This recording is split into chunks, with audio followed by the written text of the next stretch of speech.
Previsões 2023. E o Depois das 6 está começando agora.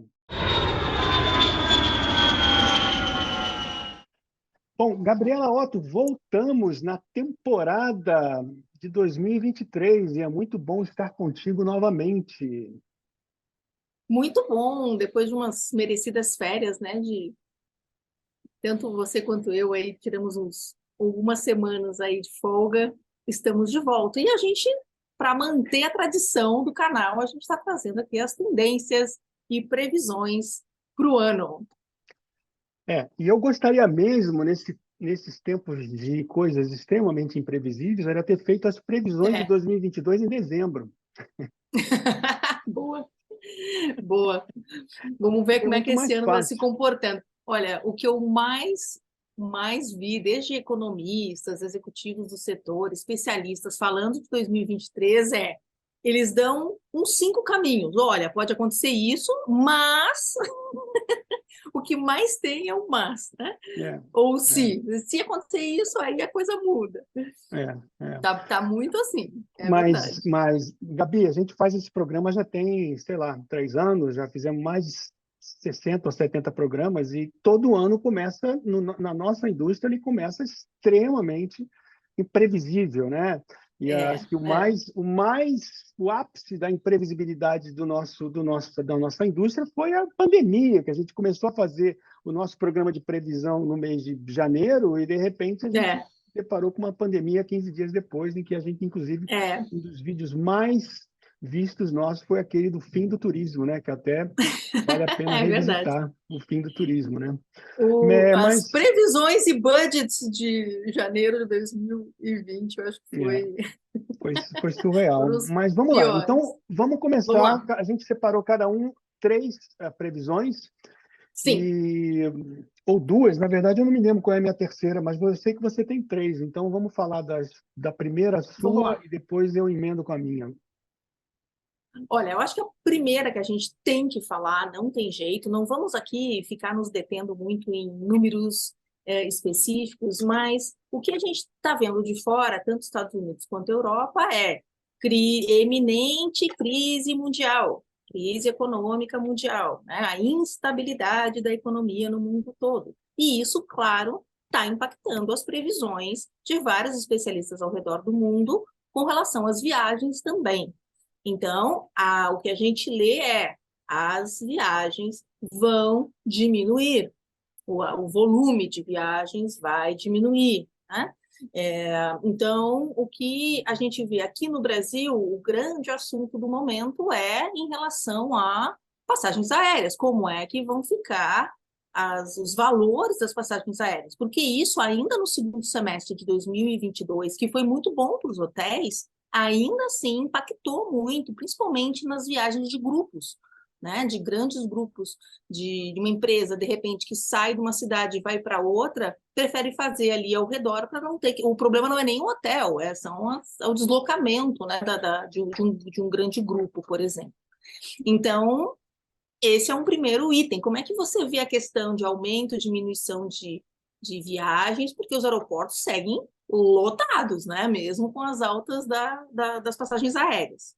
Como é que você está É, vendo isso? eu sou da tendência do outro lado, como você falou. Esse é um debate que tem algumas pessoas têm mais a sua corrente de que a crise, a inflação na Europa, a inflação nos Estados Unidos, ela tem uma tendência de retrair consumo. A gente está vendo as demissões em massa nas empresas tech, Das big techs, né? das big techs que anunciaram, né? Microsoft 10.000 É, pessoas, o Twitter que demitiu acho que 7.000 pessoas, enfim, mais da metade dos seus executivos. Mas eu vejo um outro lado, eu vejo o lado de que isso é um grande movimento que não vai eliminar essa curva que a gente está tendo do travel, que tiveram resultados excepcionais. O verão europeu foi um dos melhores verões, que até superaram os verões antes de pré-pandemia. Estados Unidos a mesma coisa. Agora o FOB acabou de soltar o relatório é, da consolidação do ano de 2022, que já chegou a níveis de 2019. E eu acho que o impeditivo para as viagens não está relacionado à questão da crise econômica, mas o que você falou, da questão dos preços do aéreo, que dificulta muito essa questão dos segmentos corporativos, que são segmentos muito importantes para o turismo. Tanto é que, numa comparação semelhante, a gente vê que o turismo na Europa ele vai ser impulsionado muito pela liberação da China, né? A China é um dos maiores consumidores em termos de valores absolutos de viagens do planeta, e até bem pouco tempo eles estavam proibidos de viajar. Então, o que se acredita dentro da visão internacional é de que, mesmo com a crise, mesmo com a inflação que está sendo colocada no ano de 2023, que as viagens vão continuar em ritmo muito mais forte. Agora, de maneira diferente, com expectativas diferentes, né? O length of stay, né? Permanências mais longas, viagens mais frugais, que a gente chama, as pessoas tendo mais uma preocupação maior em hospedagens de 2, 3 ou 4 estrelas, viagens em classe econômica, enfim, elas vão se reconfigurar, mas eu não acredito que o turismo vai ser impactado por essa crise global. Muito bem, façam suas apostas. Com certeza, ao longo do ano, a gente vai ter que voltar nesse assunto para ver como é que as coisas estão indo, né? Muito bem, vamos na nossa segunda grande tendência, previsão aí, que a gente pesquisou para 2023, que é um grande branding da hotelaria, ou seja, as marcas globais estão tomando conta do mercado. A gente tem hoje 8 grandes marcas globais de hotéis, né, que já dominam os mercados, 70% do mercado dos Estados Unidos, 50% quase do Reino Unido e tudo mais. E a grande preocupação do segmento como um todo é a aglomeração exclusivamente nessas marcas dos líderes, né, do mercado, né, os grandes, a massa pensante aí dessa indústria. Por quê? Porque esse pessoal vai ser, claro, atraído por salários maiores, por uma capacidade de processos e eficazes, etc., para você trabalhar, o domínio das viagens corporativas e de grupos, né? Uma captação, claro, muito maior, a pilha de tecnologia é muito mais abrangente para eles trabalharem, está muito mais disponível para as grandes marcas, em termos financeiros também. A experiência de conseguir manter, né, nesse pós-crise, que a gente viu uma ocupação em diária média, esse equilíbrio, né, do RevPAR um pouco melhor.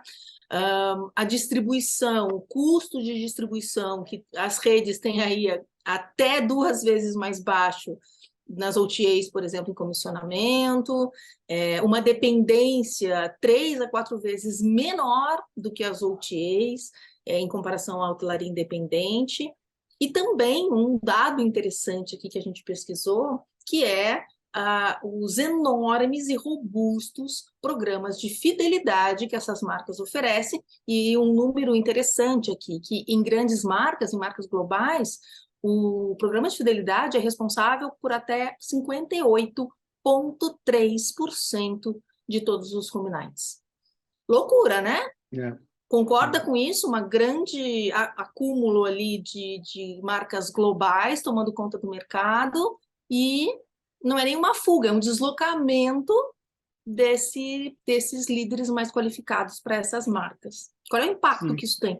Eu concordo totalmente, e é muito interessante esse movimento push-pull, porque na medida em que você tem essa capacidade planetária de escala dessas marcas com as suas plataformas de compra, plataformas de treinamento, plataformas de distribuição, você tem elas também possibilitando elas criarem assim uma fragmentação muito grande de marcas para poder atender todo tipo de hotel, todo tipo de hoteleiro. Porque a gente lembra, a gente já falou isso aqui em vários programas, que, com exceção dos Estados Unidos, 70% da oferta global de hotéis no mundo, seja na Ásia, seja na Europa, seja na América Latina, ainda está na mão de hotéis independentes, ainda está na mão de proprietários que gerenciam, que managem os seus próprios empreendimentos. E eles vão ser atraídos pelas marcas na medida em que essas marcas criam mecanismos de experiências de valor que atendam aquela sua identidade, e não que eles adaptem as suas identidades. Antigamente, a gente não tinha opção. Ou a gente virava um hotel Novotel, ou a gente virava um hotel Marriott, ou a gente virava um Holiday Inn, ou a gente tinha que continuar independente. Hoje em dia, você levanta o dedo, você tem lá uma oferta de 45 marcas na Hilton, Tá todo na mundo Accor, querendo o teu todo mundo hotel. tem. Então, assim, é É. muito interessante esse movimento da globalização das redes hoteleiras com as suas plataformas, elas atendendo com essa fragmentação de marcas, com essa oferta de marcas, atendendo justamente essa fragmentação da oferta de hotéis dependentes, e isso vai gerar cada vez mais uma nova, um aumento, o crescimento dessas marcas nessa hotelaria independente. Então, acho que é muito interessante, eu concordo totalmente com você. Vai continuar a se proliferar isso, com certeza. Muito bem. E aí, eu estou aqui brigando com a minha luz para ver se é mais perto ou mais longe. Eu estou ficando meio na penumbra aqui. Mas vamos lá. Tá variando, mas a gente agora, Gabi, vamos lembrar que nosso programa está no Spotify. Então, assim, a nossa audiência Boa! também está Você não... sendo convidada a não Isso, só nos assistir no canal exato. YouTube, como também Boa. no Spotify, né? Então, se você acha que a nossa luz está ruim, não tem problema, vá no Spotify e ouça-nos. Hoje eu não acertei a luz, não adianta, mas o conteúdo está aqui, o conteúdo Gabriela, ó, o permanece. fato de ter você aqui já basta, entendeu? Porque você tem que pescar Nossa Senhora! igual aquele peixe fujão, não é igual a tilápia do tanque, não, que a gente vai lá e mete, não. Você tem que pescar você correndo atrás Ele lá, entendeu? voltou de Você é um férias com Merlin. tudo. Vamos lá, Gabriela, ó, o que a gente estava falando Vamos mesmo? lá para a nossa terceira e última previsão para 2023. A gente já falou várias vezes sobre a questão da automação da indústria hoteleira aqui, mas nós vamos voltar a falar sobre isso com uma outra análise. Existem alguns fatores aí, macro, socioeconômicos e tal, que estão meio que dando uma forçada para a hotelaria ir por esse caminho, né? Adotar esses serviços sem contato, né, touchless, que tanto foi falado durante a pandemia, e também sem humanos, né? Uma coisa meio do it yourself, né? Faça você mesmo. No momento que se investe mais em tecnologia de automação, uma das coisas que está levando a isso são duas, na verdade. A primeira é a ainda escassez de mão de obra, porque a gente não está falando aqui só de mão de obra, né? Quando a gente fala sobre esse assunto, parece que a gente está falando de mão de obra qualificada, né, gente? Não é só botar qualquer um para preencher uma vaga. A gente, quando fala-se sobre este assunto, e ainda é assunto, está se falando de mão de obra, no mínimo, qualificada, né? A segunda coisa que está impactando para ser impulsionada essa automação na hospitalidade é justamente as viagens com experiência em tecnologia, ou seja, as tecnologias estão se colocando cada vez mais dentro da jornada do cliente, e isso muda completamente. Então, e aí tem os questionamentos que eu quero jogar aí para você, né? Que é o quanto que os serviços hoteleiros ainda superestimam o ser humano. Será que isso é exagerado ou ainda funciona? Um exemplo disso é o exemplo do setor de aluguel de curto prazo, né, o short-term rental, onde o padrão ouro ali é a experiência justamente que não existe contato entre os anfitriões e os hóspedes. Né? E, no entanto, eles não, ninguém está reclamando desse modelo, é um modelo cada vez menos humano, e claro que as propriedades de 4, 5 estrelas vão manter ainda, e aí alguns especialistas, eu achei interessante que eu li, né, eles vão manter a fachada voltada para o hóspede, né, humano, ou seja, voltada para a humanização do atendimento, mas a automatização em todas as operações de back-end vai acontecer duas coisas. A comunicação vai ficar muito mais inteligente com o hóspede, já está ficando, e a automatização vai personalizar cada ponto de contato com o cliente. E o mercado não vai voltar atrás nessas duas coisas. Então, essas são as justificativas pela qual a automatização, ou seja, a não humanização principalmente da hospitalidade econômica, não tem volta. Isso não é novo, né? Eu estou trazendo aqui o que ainda os grandes especialistas estão trazendo para 2023. Eu acho que vai se acelerar. Acho que, na verdade, em 2023 É, vai se acelerar essa tendência de você. E aí é interessante quando você fala de automatização, porque eu acho que tem duas coisas distintas aí: automatização e automação.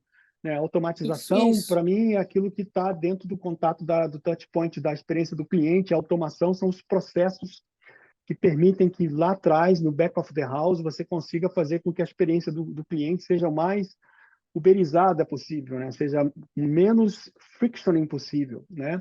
Mas eu acho que os É, dois movimentos são fortes, automatização e automação, e isso vai para todos os segmentos. Você viu que recentemente o Emiliano lançou uma nova marca chamada Verso, de luxo, de hotéis de luxo, que são hotéis de luxo voltados justamente para esse hóspede que quer ter os seus processos com menos frictioning possível. Então, não legal. tem a menor dúvida de que vai ser o ano em que essas coisas vão ser cada vez mais percebidas pelo cliente e que vão estar cada vez mais como prioridade número um dos hoteleiros, por isso que você falou, pelo labor shortage, né, pela falta de mão de obra que não vai voltar mais, e também porque É, um outro ponto interessante que a gente falou no início do programa é que vai haver muito recurso de programadores disponível em função de todo esse movimento que as Big Techs estão fazendo. Quando a gente está falando de um nível de, sei lá, de 20, 30 mil pessoas altamente qualificadas que foram colocadas no mercado de trabalho. Tudo bem que isso é muito concentrado nos Estados Unidos, mas isso agora com a mobilidade, com o nomadismo, etc., esses profissionais podem ser contratados em qualquer lugar do em mundo. E qualquer já se lugar. fala, É, grandes empresas, grandes redes, grandes OTAs já falam que isso é uma bênção para a indústria do travel, porque a gente vai conseguir absorver uma parte dessa mão de obra, justamente gerar inovação, reconfiguração de processos, automatização, automação, etc. Então, vai ser um grande ano e eu concordo totalmente com a tua análise, totalmente. muito bom. Essas são nossas três grandes previsões. É claro que vão existir várias outras ao longo do tempo, a gente vai acompanhando por aqui. E agora vamos para as dicas. Paulo, qual é a tua primeira dica do ano? Lembrem que as nossas dicas são culturais, elas são nada a ver com o nosso assunto, com a nossa indústria, são qualquer coisa que a gente quiser, né? Ô, Paulo, Gabi, com eu você. tô assim, eu não estou querendo dar minha dica, você proibiu de eu dar minha dica, mas eu vou dar mesmo assim, porque o programa é 50% meu, 50% seu, entendeu? Com certeza. Vai Então, assim, eu, firme. eu vou ser mais leve na minha dica, porque você falou que a minha dica é muito intelectual, mas eu vou ser mais leve é o seguinte: a minha dica é, quando você tirar férias, procure, no teu tempo de lazer, fazer coisas completamente diferentes da sua rotina, né? Boa. Então, se você está acostumado a ver um programa de televisão assim, você busca outra coisa diferente. Você está acostumado a escutar um estilo de música assim, você vai buscar outro. E o que eu fiz de diferente foi ler, né, um livro que estava lá na minha estante há muito tempo e que, de repente, eu caí de boca nele e achei um livro extraordinário que vai ser a minha dica, que é o livro do Irving Yalom, que é um professor de psicologia da Universidade de Stanford, que escreveu vários livros. Eu já tinha lido um livro dele sobre os epicurianos, o Jardim dos Epicurianos, mas caiu lá o livro Quando Nietzsche Chorou, que é um livro que, de alguma maneira, é uma ficção, mas que fala sobre a invenção da psicanálise a partir de um diálogo desse famoso médico Joseph Bauer, austríaco, que resolveu trazer Nietzsche como paciente. E para trazer Nietzsche como paciente, ele precisava se colocar ele na posição de aluno de Nietzsche enquanto filósofo. E, de repente, a trama mostra que o professor Bauer se vê como paciente de um filósofo que estava praticando a terapia, que até então a medicina não fazia terapia, que não fosse aquelas terapias curativas, né, de remédios, de choques, etc. E tudo isso supervisionado pelo aluno do Joseph Bauer, que nada mais era do que o jovem Freud, né? Então, a minha dica fica para esse livro, que é um livro sensacional, espetacular, que é impossível parar de ler, chamado Quando Nietzsche Chorou, que foi lançado já tem uns 10 anos, foi um best-seller e que vale a pena ser revisto. Pronto, Gabi, tá aí a minha dica. Eu falei e pronto. E é maravilhoso. Tudo que se refere à área de psicanálise, filosofia, é maravilhoso. Você sabe que eu gosto disso. Tudo isso porque só porque eu falei que o livro era, não é que ele era chato, ele era um pouco lento. É só isso. Foi só esse o meu comentário. E para fazer um contraste E aqui nos total nossos aqui, bastidores, eu mandei para ela dizendo, Gabi, eu estou lendo Quando Nietzsche Chorou. E ela falou isso. Pasmem, ouvintes. Ela falou isso. E você sabe o que eu respondi? Gabriela é Otto tem chato. que ser lento. O processo terapêutico é lento, entendeu? Isso. Portanto, respeite Tudo é o timing. processo terapêutico, né? Bom, fecha parênteses, Gabi. O timing da leitura tem que ser. O meu timing não. Eu li no momento errado. Era a coisa certa no momento errado. Que, aliás, é uma coisa ótima também, a gente rever É livros verdade. que a gente leu há 10 anos atrás. Essa é uma boa dica que fica Isso é também muito bom. registrada. É. Isso é muito bom. Vai, Gabi, Muito você. bom. A minha dica é música. A minha dica é um vídeo que é lançado todo ano, dia 31 de dezembro, meio-dia, todos os anos é lançado o livro do canal Inutilismo, do Lucas Inutilismo, no YouTube, onde ele faz um compilado de músicas, se 2022, no caso, que é o último que saiu, né? Se 2022 coubesse numa música. Ele é um youtuber, faz brincadeira e tal no YouTube, mas o lance é que ele é um super guitarrista, ele é um grande baixista, ele toca bateria como ninguém, ele tem aula há alguns anos já com o baterista do Sepultura, ninguém mais, ninguém menos, tem uma voz excelente, ou seja, eu não sei como é que se chama isso, Paulo, é multi... tudo na música. Tem um nome, tem um nome. Esse É um vídeo, todos os virtuoso, né, que a gente anos, chama isso? Um virtuoso da música. não sei. Todos os anos é uma loucura esse vídeo dele, fica super conhecido lá fora também, um monte de gente faz react e tudo mais. Eu amo, porque eu adoro rock, você sabe disso, e ele transforma todas as principais músicas do ano. Paulo, ele pega funk e ele transforma em rock. Ou seja, todas as músicas mais bombadas do ano, ele consegue deixá-las melhores do que a original. Então, eu vou deixar um pouquinho aqui do vídeo do Lucas Inutilismo. Recomendo para quem gostar, para inclusive ver aí se 2021 fosse uma música, se 2020 fosse uma música. Tem vários vídeos legais e vale muito a pena. Eu fico assim, são 20 e poucos minutos de vídeo, que é um entretenimento puro, que você fica imersa ali naquele negócio, e a cada ano ele está melhorando a parte de produção e tudo mais, então vale muito a pena, principalmente para quem gosta de rock. E esse Gabi, ano, vou dar uma dica, pode falar. uma pergunta sarcástica. Ele consegue transformar sertanejo em alguma coisa que seja audível? Não, totalmente audível. Para tu ter uma Ele ideia, esse consegue ano, quem acabar com o assistiu sertanejo e transformar aquilo em música? Não, sertanejo aí, ele também não vai a tanto. Ele já colocou algumas coisinhas mais de sertanejo, mas ele transforma tudo em rock. Ele já colocou, não sei se em 2022, eu não lembro se tem, mas funk tem um monte. Reggaeton, ele transforma reggaeton em rock. E esse ano, especificamente, a galera foi ao delírio, porque a música do Metallica, né? Uma música do Metallica voltou por causa do Stranger Things, e aí a galera jovem descobriu Metallica de novo e ele coloca a música do Metallica nesse vídeo e nessas horas a galera vai ao delírio. Então, fica a minha dica do Inutilismo. 2022. Inutilismo. O pessoal vai Inutilismo. gostar. Tá Isso. ótimo. Bom, Gabi, até a próxima temporada. Até! Um beijo, tchau, tchau.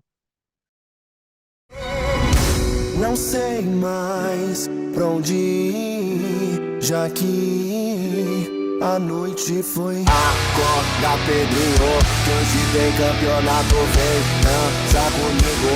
Vai ver que eu te esculacho, sei que não dá pra ver, mas cê vai ver que hoje não.